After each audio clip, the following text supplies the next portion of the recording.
In 1852, clockmaker Edward Dent set out to construct the largest and most accurate public clock in the world.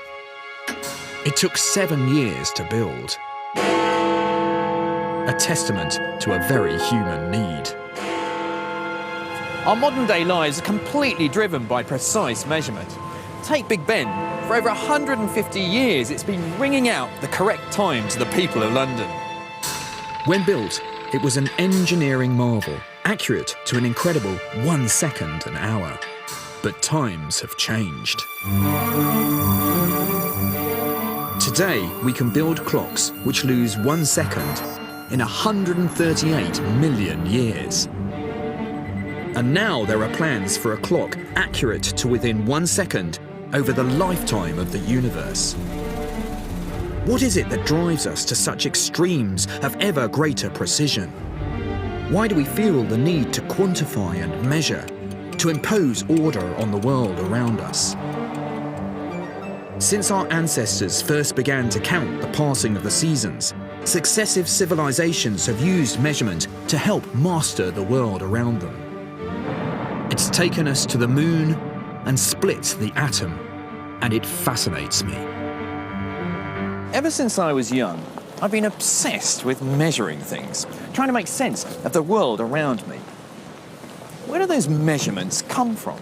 I mean, who decided that a kilo was a kilo and a second?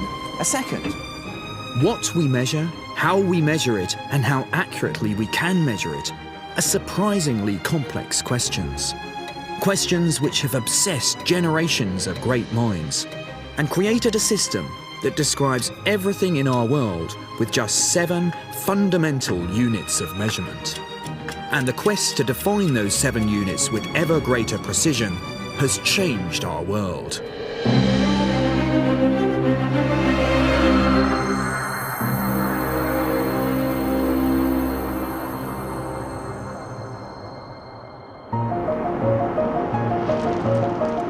In this series, I want to explore why we measure.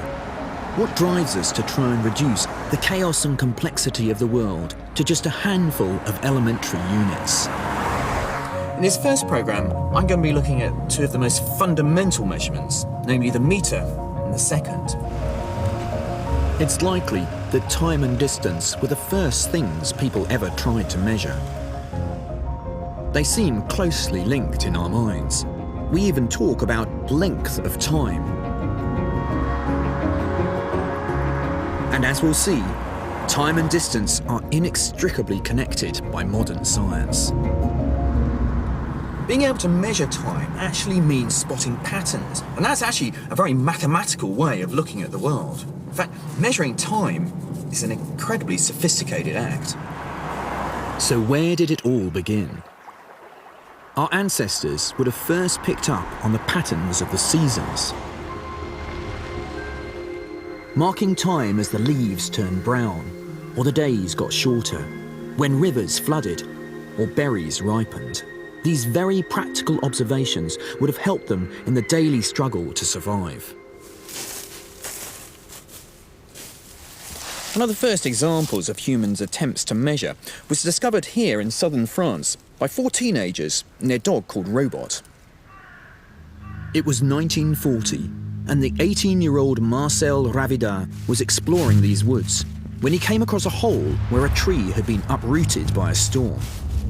He needed some tools to make the hole bigger, so he came back 4 days later with his 3 friends, and they uncovered the entrance to a huge system of unexplored caves.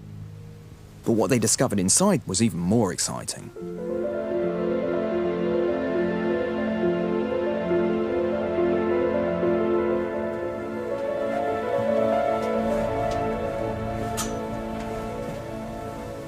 Wow.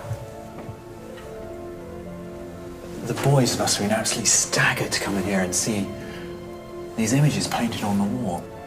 I mean, these are some of the oldest cave paintings. Oh, look at this. It's all over the wall.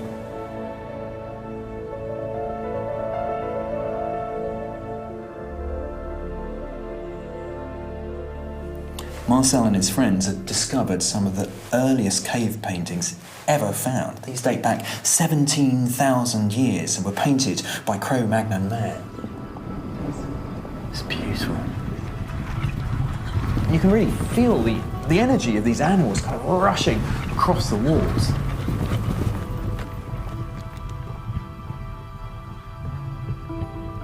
This cave is a replica of the original, which is a few hundred meters from here and is now carefully preserved.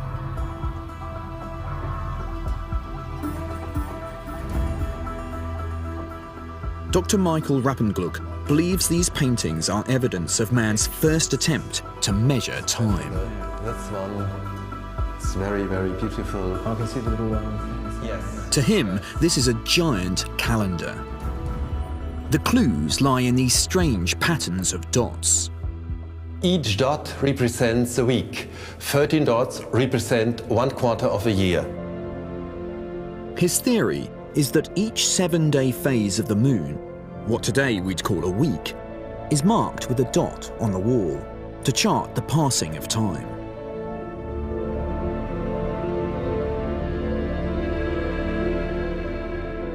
It was a distinctively shaped cluster of dots that eventually allowed him to unlock the full meaning of the paintings. Look up to the ceiling. You see 6 dots. It reminds a little dipper. And I think this is the star pattern of the Pleiades. Oh, right, so these dots are not representing weeks anymore. These are stars up there. Yes, these are stars, and they serve to start the year.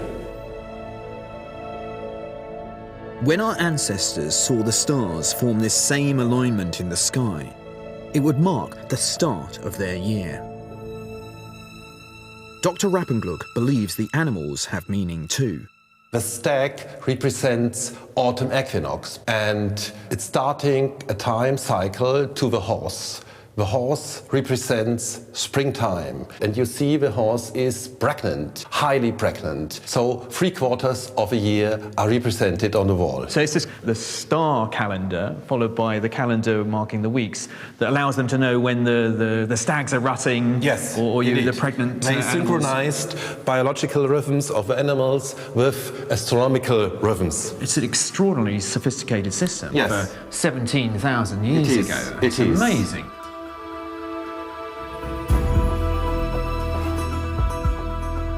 With the aid of this basic calendar, for the first time, our ancestors could start to predict what would happen and when. They could prepare to hunt when animals migrated close by, or as agriculture developed, determine the best time to plant crops. Measurement was making life easier.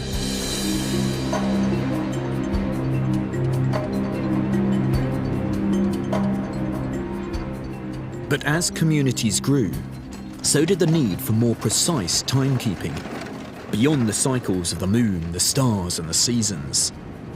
13,000 years after our ancestors painted the caves in Lascaux, first the Mesopotamians and then the Egyptians started to tackle the problem of dividing up the day. And they took their inspiration from the sun.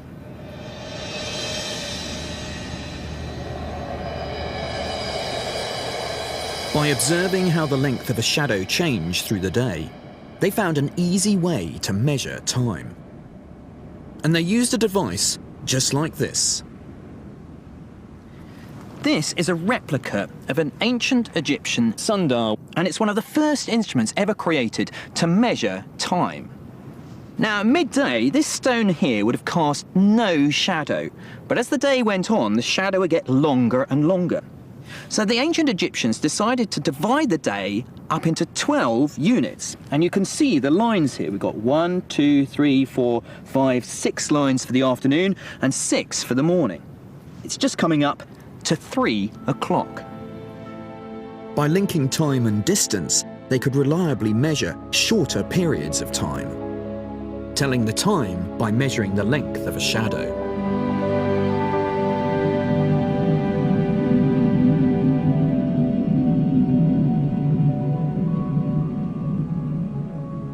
Although the sundial was a brilliant invention, it was fundamentally flawed. It didn't work at night. Like the cavemen of Lascaux, who used stars to mark the seasons, the Egyptians went one step further. They used them to divide up the hours of darkness. But on a cloudy night, just as on a cloudy day, they still had no way of telling the time. And this is where they made a conceptual leap. This is a water clock. It's a very simple idea. Basically, what they did was to take a bucket and make a hole in the bottom. Then, as night fell, they would fill the bucket with water.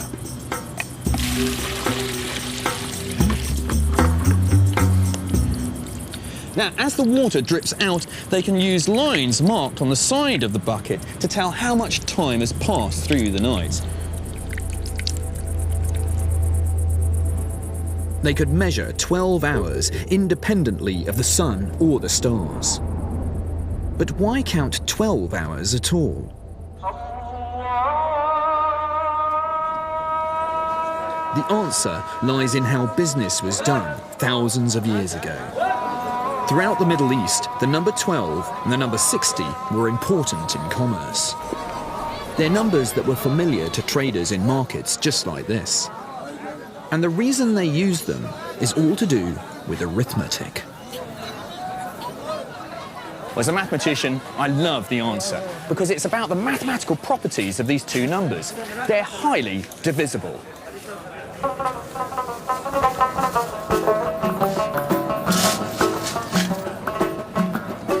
Take the number 60.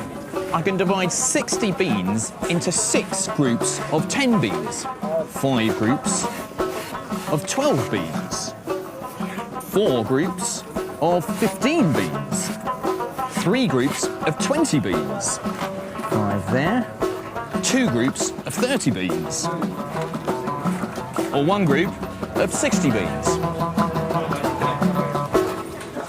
But take 100 beans, how can I divide that? I can divide it into 2 groups of 50, but divide by 3, I've got to start cutting a bean. Because the numbers 12 and 60 were so familiar to Egyptians, it was perhaps no great conceptual leap for them to come up with a 12-hour night and day. So the idea stuck.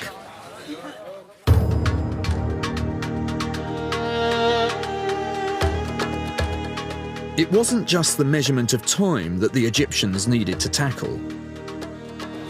They also needed to find better ways to measure distance. Every year, the Nile would flood, bringing great fertility to the land. But with each flood, the borders of the farmers' land would be washed away. So when the waters receded, an accurate way of measuring field size and re-establishing boundaries was critical. They needed a reliable and uniform measure of length. And their solution was this. It's a cubit rod, and it's the Egyptian equivalent of a ruler. Its length was the distance of the pharaoh's cubit, which was the length from his elbow to the tip of his middle finger. So actually my cubit is slightly shorter than the pharaoh's.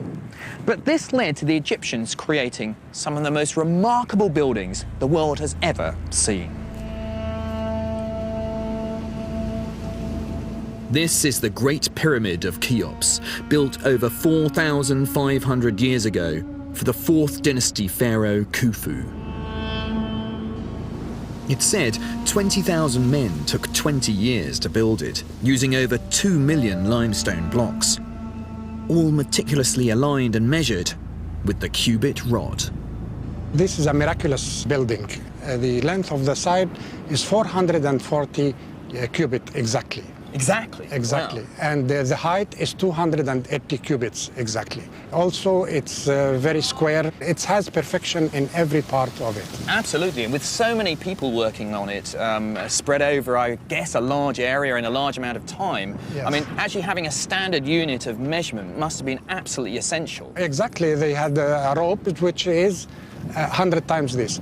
that has knots in it every 1 cubit or every 10 cubits, which is called khet. Okay, we want to measure 440, so we need to take the cornerstone as our starting. Exactly. And so if you start measuring. Yes. The original cornerstones are no longer visible, but the foundations are still here for all to see. I think I chose the easy job.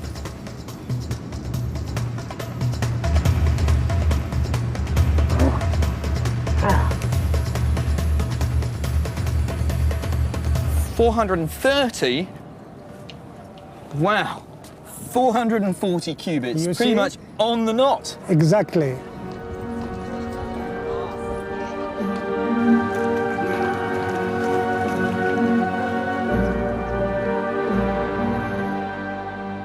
What's so remarkable about the Egyptian system is that they were one of the first to standardise length measurement. It's said that every full moon, the surveyors across the land would gather and compare their wooden cubit rod against the royal master cubit. Made of granite, this was held by the royal surveyor. Failure to maintain an accurate cubit was punishable by death. It was a very simple and efficient way to standardise length measurement across the land, and it enabled the Egyptians to measure things with phenomenal accuracy.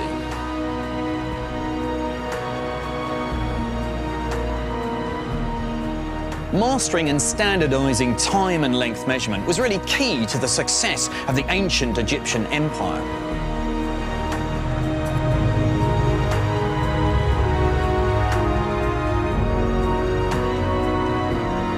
The power of measurement is that it created order out of chaos and allowed civilization to flourish.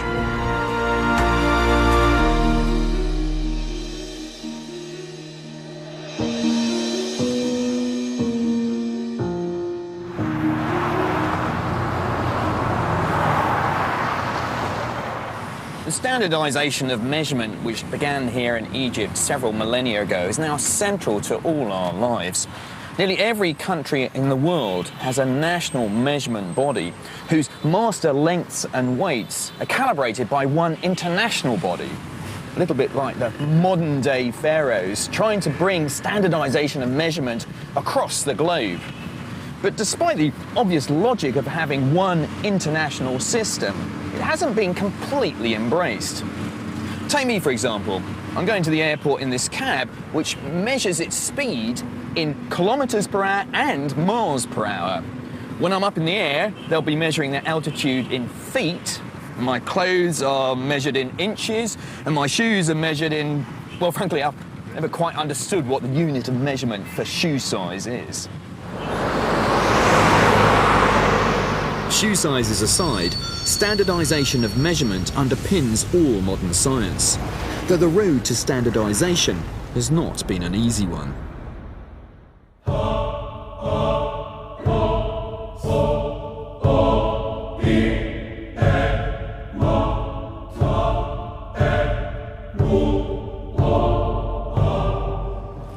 Throughout history, rulers had a nasty habit of ripping up measurement systems and demanding that they be replaced by lengths based on their own body parts.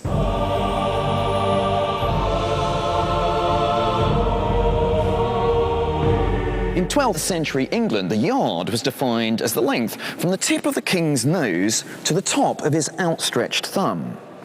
But as each new reign came in, so things changed. Henry VII, he defined a yard as the length of his arm. Elizabeth I, well, not to be outdone by her male predecessors, added a few more inches. And so the chaos continued.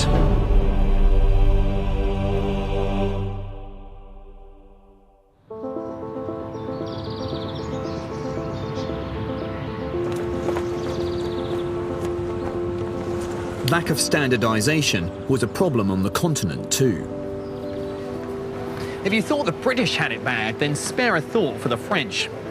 On the eve of the French Revolution, the Ancien Regime had over 250,000 different weights and measures, including several thousand for length.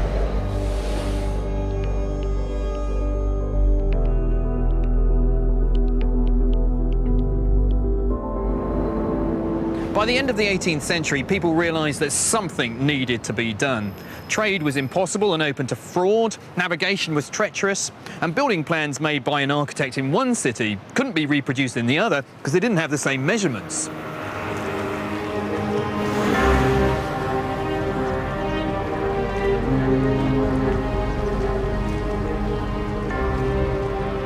The mess was finally sorted out by the French Academy of Sciences. It was the last few days of the French monarchy, and buoyed by the revolutionary spirit of the time, sense of equality and rationalism, France's best scientists decided to form a groundbreaking revolutionary plan of their own. No longer would measurement be based on the human body or the vanity of kings and queens. They decided that it should be based on something permanent and unchanging. They chose the Earth.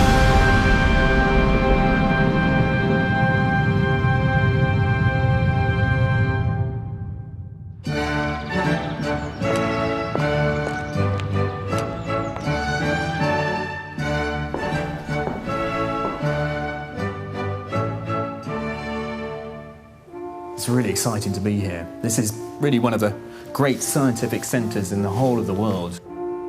And this is where the modern story of measurement really began, where a new standardised unit of length was introduced, one that is familiar to us all today. On the 26th of March 1791, the Academy here decided to call this new length measurement the metre. Named after the Greek word metron, meaning measure, they decided that it should be 1/10,000,000th of the distance between the North Pole and the equator. It was very clever. The Academy knew that a French colloquial measure would never be accepted by the rest of the world. By basing the metre on the planet itself, no one country could argue for their own measure. They had transcended the politics of nations. This is a system for all people for all time, announced the revolutionary government. There was one problem though. Nobody knew accurately what the distance between the North Pole and the equator actually was. Getting an accurate figure would mean embarking on the most ambitious and complex large-scale measurement project ever attempted. Two scientists were tasked with turning the theory into reality. They were Pierre Méchain and Jean-Baptiste Delambre. Their task was to measure the distance between 2 points on a meridian or line of longitude. Then, using fairly simple mathematics and knowing the latitude of each point, they could extrapolate and calculate the distance from the pole to the equator.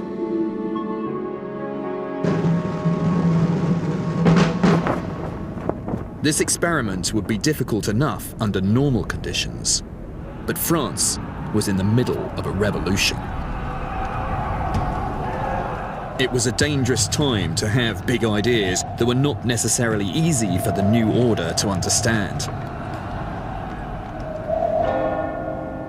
Nevertheless, undaunted, the scientists pushed ahead. It was here in 1793, from this bell tower in Dunkirk, that Jean-Baptiste Delambre started the northernmost part of his epic quest to measure the Earth.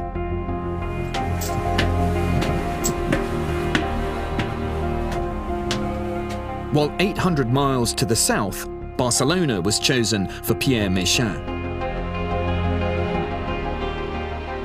Their plan was to work towards each other and meet in Rodez in southern France.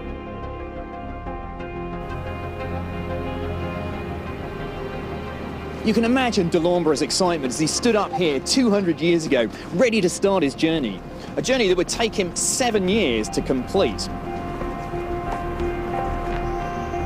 And the rather splendid piece of equipment they used was this: a repeating circle. A device that measures angles extremely accurately, and as good today as the day it was made. Now obviously Delambre wouldn't measure every distance from here to Barcelona, but what he can do is use a method called triangulation.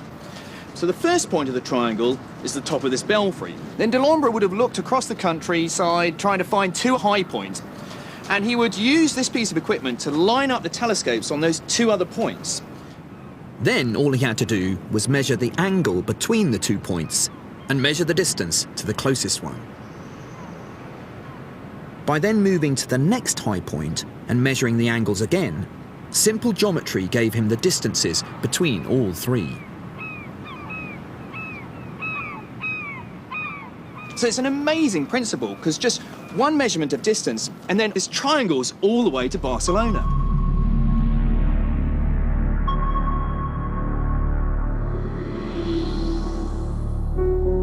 Delambre had a number of close scrapes along the way. He was arrested several times, accused of being a spy. Why else would he be scaling towers, carrying strange equipment? He tried to explain that he was measuring the size of the Earth for the Academy of Sciences. But a drunk militiaman interrupted. There is no more academy. We're all equal now. You'll come with us.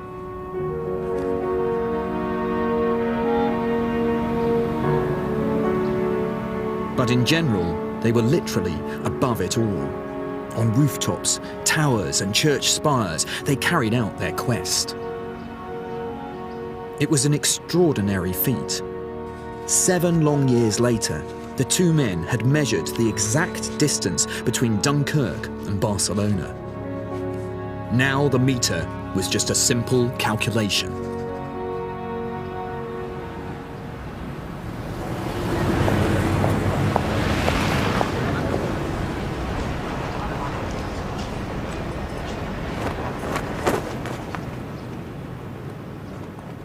The result of all Mechin and Delambre's hard labour, the prototype meter bar, is held here at the French National Archives in Paris. Made in 1799 of pure platinum, it's meant to represent 1/10,000,000th of the distance between the North Pole and the equator. In fact, due to errors that Mechin made early on in his survey, it's fractionally wrong.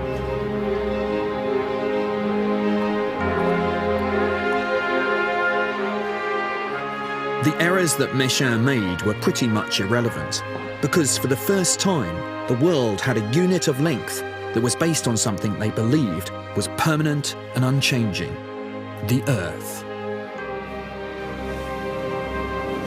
There it is, the meter. A thing of beauty. Not so much the object, but the idea it represents. This meter bar ushered in the era of metrification. The achievement is immense. Even Napoleon, in a moment of humility, admitted that conquests come and go, but this work will endure. And he was right. This lump of metal really represents a change in our thinking. For the first time, we had measurement based on something fundamental and universal.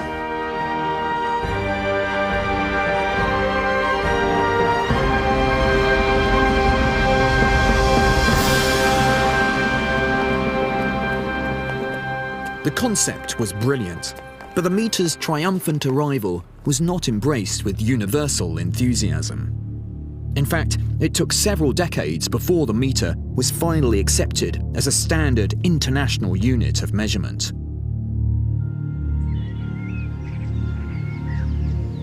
It was on a spring day in 1875 that it all became official. The historic meter convention was signed and meter clones sent out around the world. It was the beginning of our global system of precision and accuracy. 17 countries signed the convention to form the BIPM, the Bureau International des Poids et Mesures, the custodians of international weight and measurement. It's a role they still perform today. Metrication was to be the basis for a new system of measurement, the Système International, or SI. It even led to a new science, metrology, the study and refinement of measurement. The meter had united the world, at least in theory.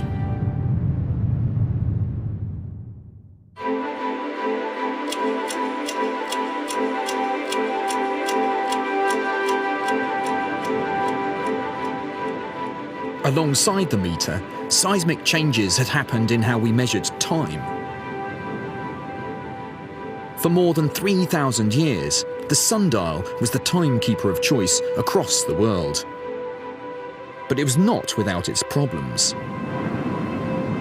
And the reason is, it's just not possible to fix the exact length of an hour because the shadow cast on the dial alters daily throughout the seasons.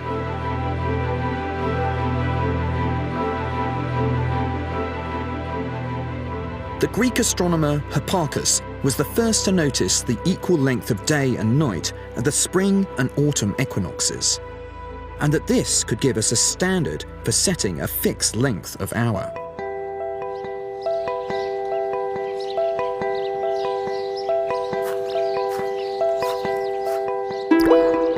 But up until the 14th century, we had no practical way of doing this.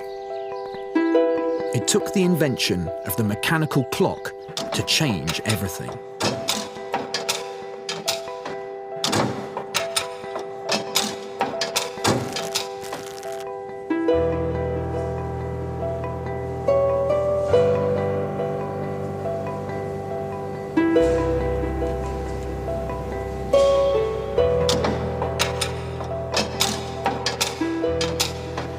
This is the Salisbury Cathedral clock, and it dates back to 1386, and it's believed to be the oldest surviving mechanical clock in the world.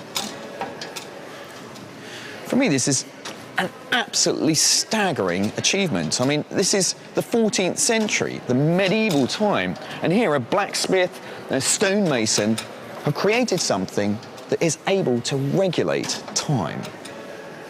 Now, it isn't driven by a pendulum. Those sort of clocks wouldn't be invented until the 17th century. Instead, it's these weights at the back which are controlling the clock. And as the weights fall, they unwind the ropes around these barrels. It's gravity that drives the clock. And all you need to power it is some muscle to raise the weights.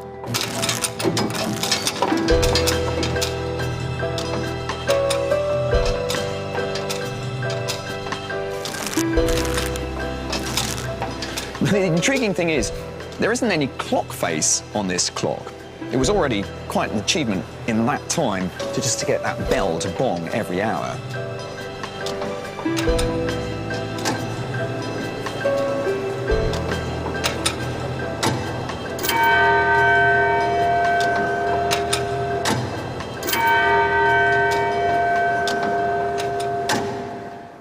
By the end of the 14th century, many cathedrals across Europe had built clock towers, towering up to the heavens, glorifying God, but perhaps more importantly, controlling the lives of us mere mortals down below. The clocks weren't terribly accurate. Probably the best ones lost 15 minutes a day, but they began to irrevocably change people's lives. No longer dependent on the sun, we were tied to the chimes of man-made clocks. In the 15th and 16th centuries, as the mechanisms became more accurate, the clock face itself appeared, something we now take for granted. It then became possible to break down our day into even smaller units. For the first time, the hour could be divided into minutes and seconds. The idea came from the Greek mathematician Ptolemy, who divided a circle into 360 equal parts called degrees. He then split each degree into 60 minutes, and each minute into 60-second minutes.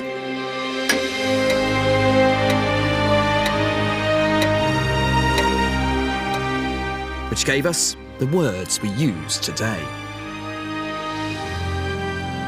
The relationship between time and length was getting closer. We now measured the passage of time by the distance the hand travelled around the clock face. Mechanical clocks gave us a fixed hour, but actually setting them to the right time was still a problem. We still looked to the sun and set our clocks and watches to noon when the sun was directly overhead. But that meant that each town had its own different time. For example, here in Salisbury, the clocks were over 7 minutes later than the clocks in London. The reason? Well, we're further west here, so the sun arrives overhead later.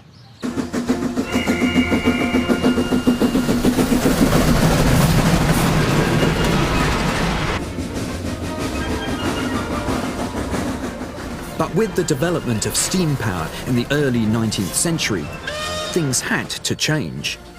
Because it was impossible to set busy train timetables if every town had its own different time. A single national time was urgently needed. Under the unswerving leadership of Sir George Airy, the Astronomer Royal at the Greenwich Observatory, Greenwich time became the time for Great Britain.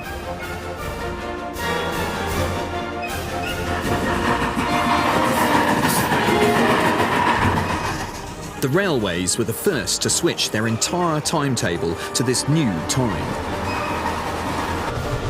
And they did it by sending the correct time to virtually every station in the country by the new telegraph lines, which often ran alongside the railways.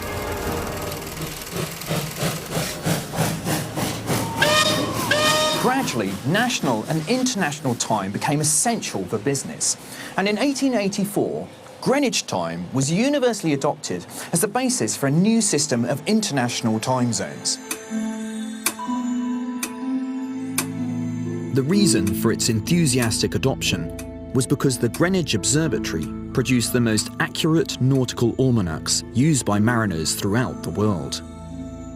And as these almanacs were all set with Greenwich lying on 0 degrees of longitude, the prime meridian, at a stroke, Great Britain became the centre of the world.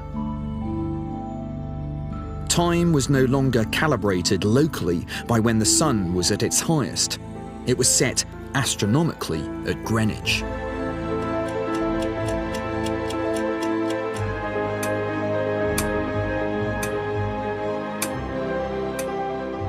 But while Greenwich time had gone international, for most people, actually getting your hands on the correct time was still a challenge. And for businesses, this was fast becoming a problem. And one family realised a cunning way to exploit this need. Every week, John Henry Belville would come up the hill here to Greenwich and set his chronometer to the correct time. And then he'd go back down to London to sell the right time to watchmakers and businesses.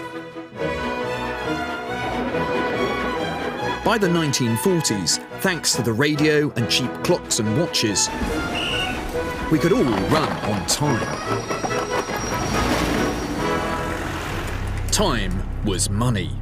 International trade, business and travel were all thriving. As the world embraced Greenwich time, our journey towards globalization started.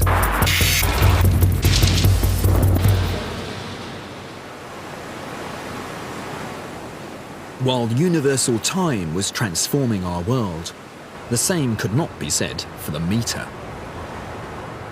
17 countries had enthusiastically signed up to the historic meter convention, but in practice, few had enforced it, and the muddle of different measurements continued, with standards and gauges differing from town to town and even factory to factory, which was to have dire consequences here in the United States.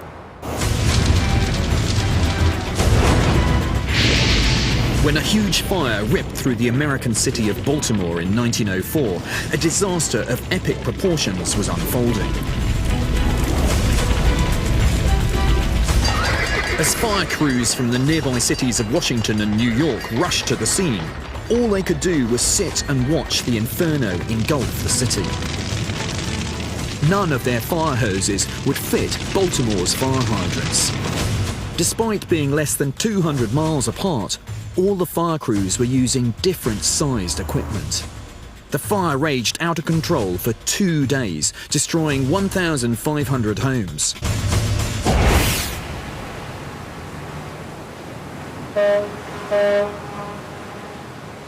Length measurement needed to be standardized and fast. NIST, America's measurement body, started campaigning for better standards.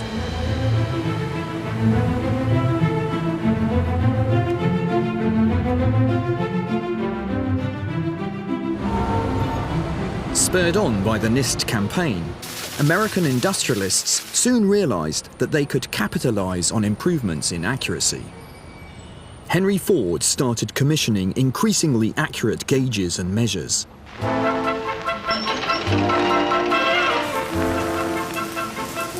Precise and standardized measurement meant that mass production was possible. At the same time, strict patterns of shift work tied their workforces to the clock.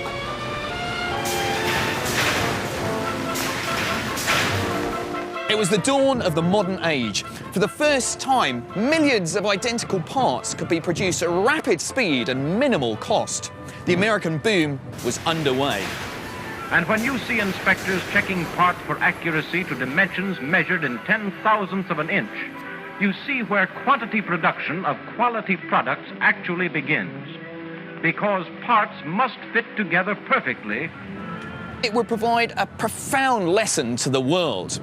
Precise measurement had the power to change the fortunes of a nation.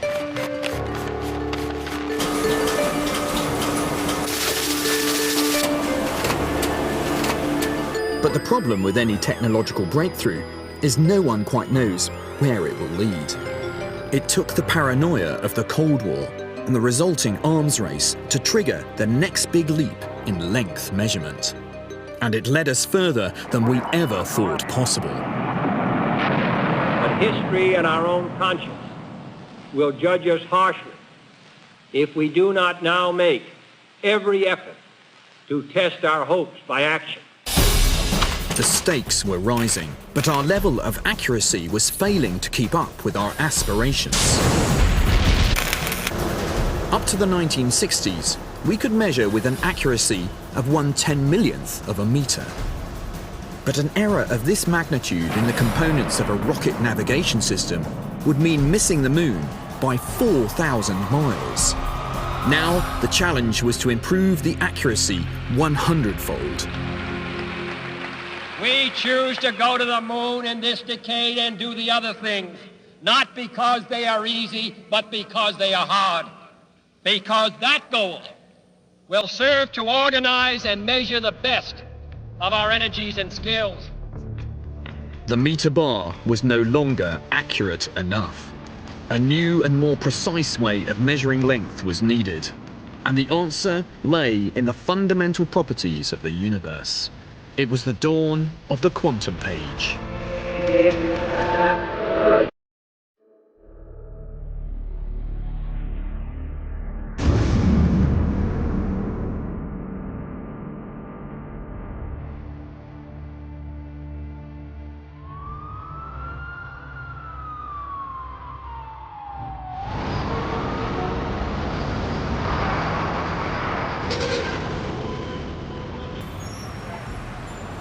Since the 1870s, there had been a growing desire to take measurement away from earthly constants like the circumference of the globe or the length of the day, and to tie measurement to the fundamental and unchanging laws of nature, things like the speed of light or the charge on a single electron. It was a Scottish genius, James Clerk Maxwell, who first suggested that these universal constants could hold the key to more precise measurement. Considered by many to be the 19th century's most influential physicist, Maxwell's theories would change the course of measurement history. He said at the time, "If then we wish to obtain standards which shall be absolutely permanent, we must seek them not in the dimensions or the motion of our planet, but in the wavelength, the period of vibration, and the absolute mass of these imperishable and unalterable and perfectly similar molecules." Maxwell's idea was as revolutionary as the decision a century earlier to take length measurement away from the human body and base it on the Earth. Maxwell changed the direction of the science of measurement. Maxwell, it's hard to overestimate the influence he had on scientific thought in the 19th century. It was a very influential idea he had. And he said, well, we should be measuring length in terms of the wavelength of a color of light. But even he couldn't figure out how to really do it to the accuracy that would be required to replace the sort of old meter definition. Maxwell was never able to turn his dream of using the wavelength of light to measure distance into reality, because the technology to achieve it simply didn't exist. But his ideas were revolutionary.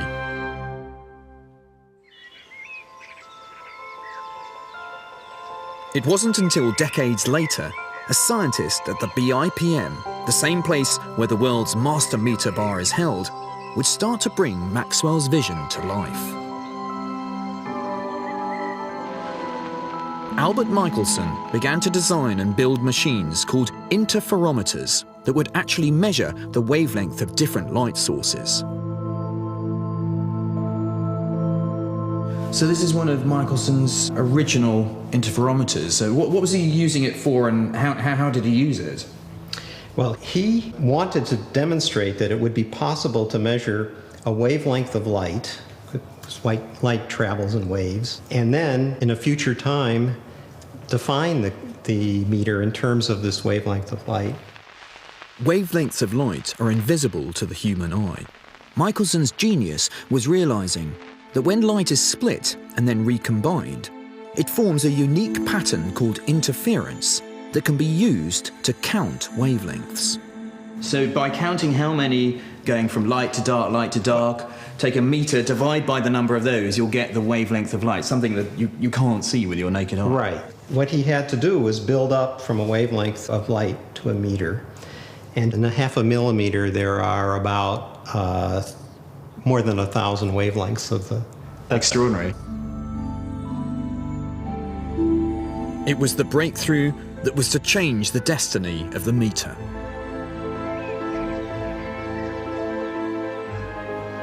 After over half a century of laborious research, scientists were ready. Maxwell's dream was about to become a reality. On Friday, the 14th of October 1960, delegates from across the globe, from Russia and America, gathered here in the grounds of the BIPM. The fate of the meter was in the balance. At 6 o'clock that evening, to much applause, the meter was redefined in terms of the number of wavelengths of light emitted by a special krypton lamp. Finally, the meter bar was consigned to history. But I don't think those French revolutionaries who first came up with the idea of the meter would be too disappointed, because it was really realizing their dream of tying the meter to something unchanging and universal.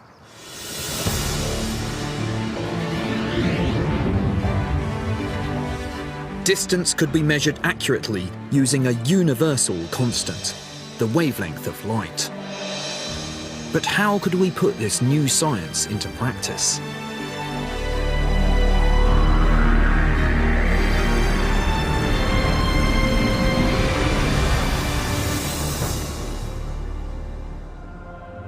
That would need the help of a project codenamed LASER. It was the brainchild of Californian Theodore Mayman. Well, this device happens to be the original laser. The beauty of the laser is that it is light of a precise, fixed wavelength. By bouncing this beam off an object and precisely measuring the time it takes to bounce back, suddenly we could measure distances with incredible precision. Within years, the laser was helping us to measure our world in ways we never thought possible. And there was no better illustration of this than the Apollo 11 lunar landings.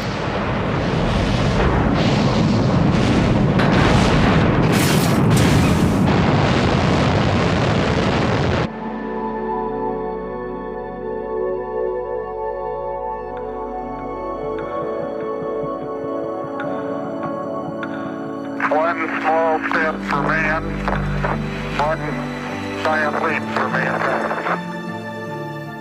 When Neil Armstrong and Buzz Aldrin landed on the Sea of Tranquility more than 40 years ago, on the 21st of July 1969, they left a mirror on the moon's surface.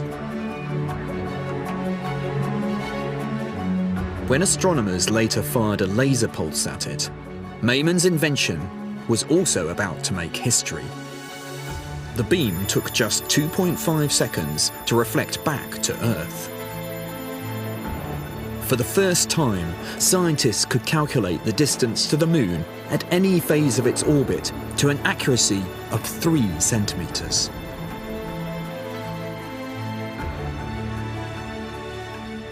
Lasers changed everything. They made scientists rethink what was possible. We could measure distance with extraordinary precision.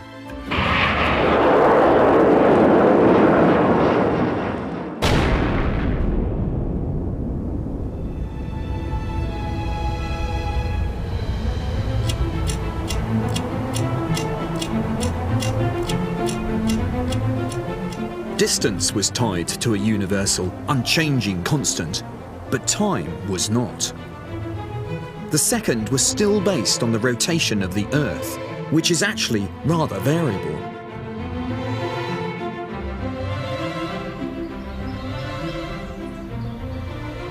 Finding a better way of defining time was to come from an unexpected quarter. Just a few years before that landmark 1960 meeting in Paris, an English scientist called Louis Essen was working here at the UK's National Physical Laboratory. His passion was precision timekeeping, and he was beginning work on a new generation of clock, the atomic clock. We've set our quartz clocks to keep time with the rotation of the Earth, but for some of our modern problems, this is not quite accurate enough, and now we're setting our quartz to keep time with the vibrations of the atom. The theory was to define time through the vibration of individual atoms. Across the Atlantic, the Americans, at their national laboratory, were already pushing forward with a well-funded program. Back in Britain, Essen was struggling. There was little enthusiasm for his clock project, and funding was always a problem. His first experiment imploded, destroying much of his equipment. But in a classic story of the underdog winning through, Essen eventually created the world's first working atomic clock.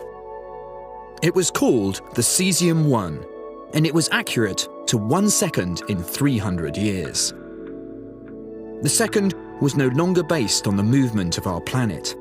Time was now locked to the beating heart of a cesium atom, a movement that was unchanging and fundamental across the universe.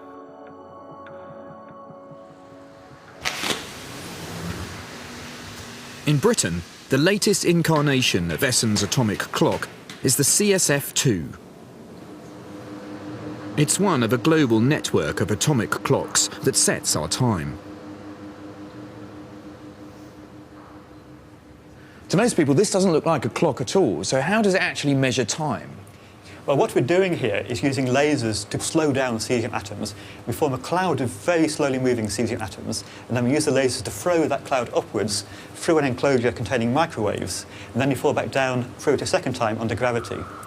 When the atoms change from one energy level to another, the emitter will absorb one very precise frequency, and we can use that frequency to keep track of time. We simply count up the oscillations. So the number of oscillations will define the length of a second, and those oscillations are a particular property of that cesium atom. So that's right, yes. So any cesium atom will always have the same number of oscillations per second. The oscillations of these cesium atoms are the ticking of the clock, and they give the CSF-2 accuracy to 1 second in 138 million years. It's a degree of precision our ancestors could never have imagined. The genius of Maxwell, Michelson and Essen now touch every part of our lives.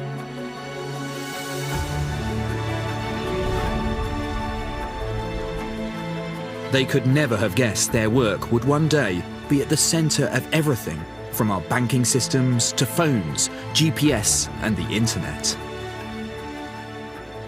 These only exist because of the accuracy of atomic clocks. and their ability to synchronize time across the planet. Measurement has taken us in directions we could never have dreamt possible.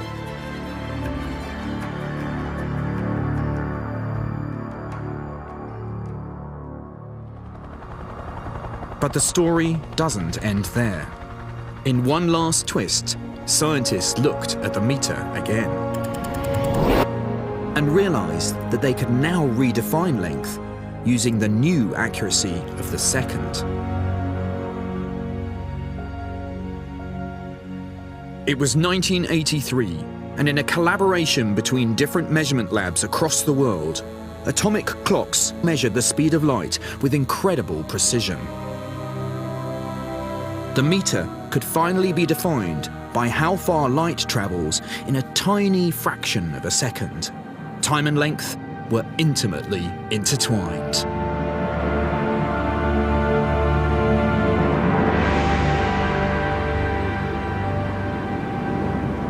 We've come a long way since the days of the pharaohs, when time was defined by the length of a shadow. After 3,000 years, time and distance are once again linked, joined together by one of the most fundamental and universal constants of nature, the speed of light.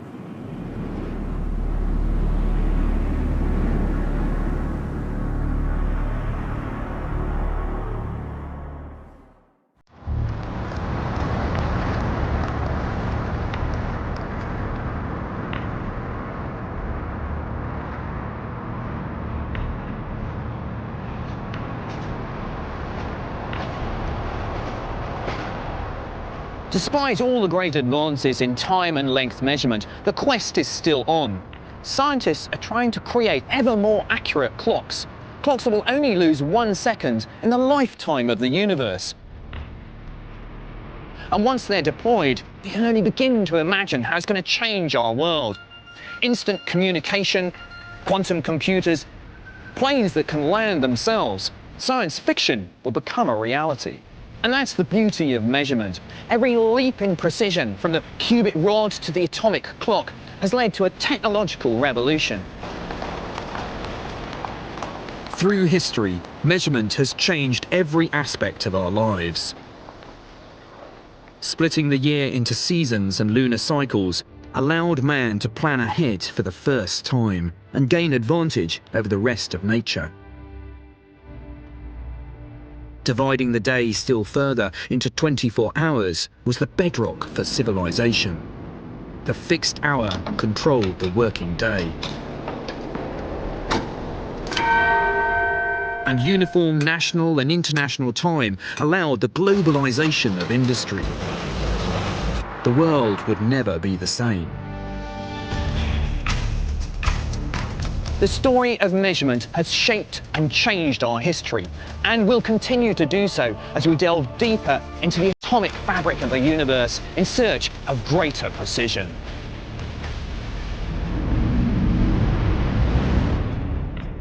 Next time, I meet the biggest problem in measurement: the kilogram. This 19th century artifact is the world's master kilo, and it's losing weight. Now, a head-to-head race is on to replace it. As the best minds in measurement science fight it out, there can only be one winner. Stay with us here on BBC4, a heartbreaking tale of abuse and exploitation. Brand new Storyville, Silence in the House of God, coming up next.